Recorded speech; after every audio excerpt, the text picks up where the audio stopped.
चाहूं तो सुनो जख्मी कितनी है सकीना। चलना चाहूं तो चला भी नहीं जाता, पाँव जख्मी उठता ही नहीं मेरा। सोना चाहूं तो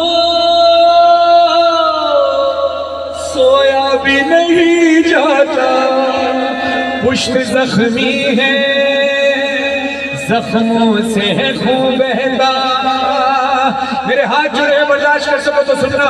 बीबी कहती है बाबा सांस लेती हूँ तो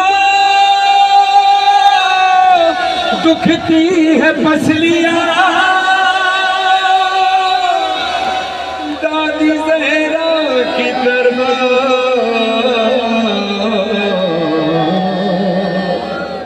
टूटी है पसलियाँ।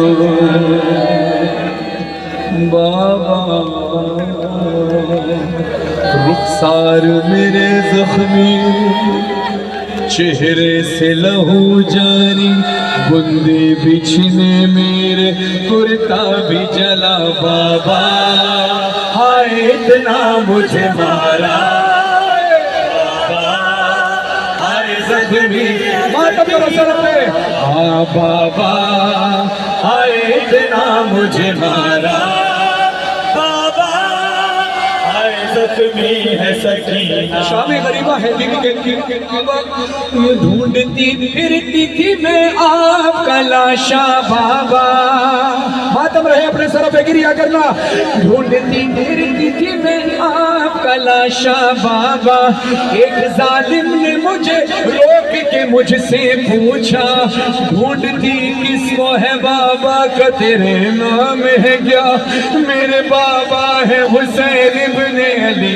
मैंने कहा फिर गैज़ में वो आया, चेहरे पे मुझे मारा, बेटी पे गिरा डाला। मैं कहती रही बाबा मुझे मारा, बाबा जख्मी है सकी। जज़ाकल्लाह जज़ाकल्लाह, खुदा आपके गिरिए को कबूल फरमाए। आगे बढ़ो सुन सकेंगे। बीबी कहती है राह में चलते हुए काफिला ठहराया गया। मातम न रुके, अपने सरों पे मातम हो गिरिया हो। राह में चलते हुए काफिला ठहराया गया, पानी लेकर जो वहाँ शिमर नहीं आया था, अपने लश्कर को वहाँ पानी से सैराब किया। पानी दिखला के मुझे, पानी दिखला के मुझे सारा वही फेंक दिया। पानी दिखला के मुझे सारा वही फेंक दिया। फिर हंस के वो कहता था प्यासा तुझे रखूंगा। आगे सुनो, बीबी कहती है फिर हंस के वो कहता था प्यासा तुझे रखूंगा। बालों को मेरे खींचा, बालों को मेरे खींचा और खून रिसा। बाबा हाय इतना मुझे मारा, बाबा हाय जख्मी है सकीना। बाबा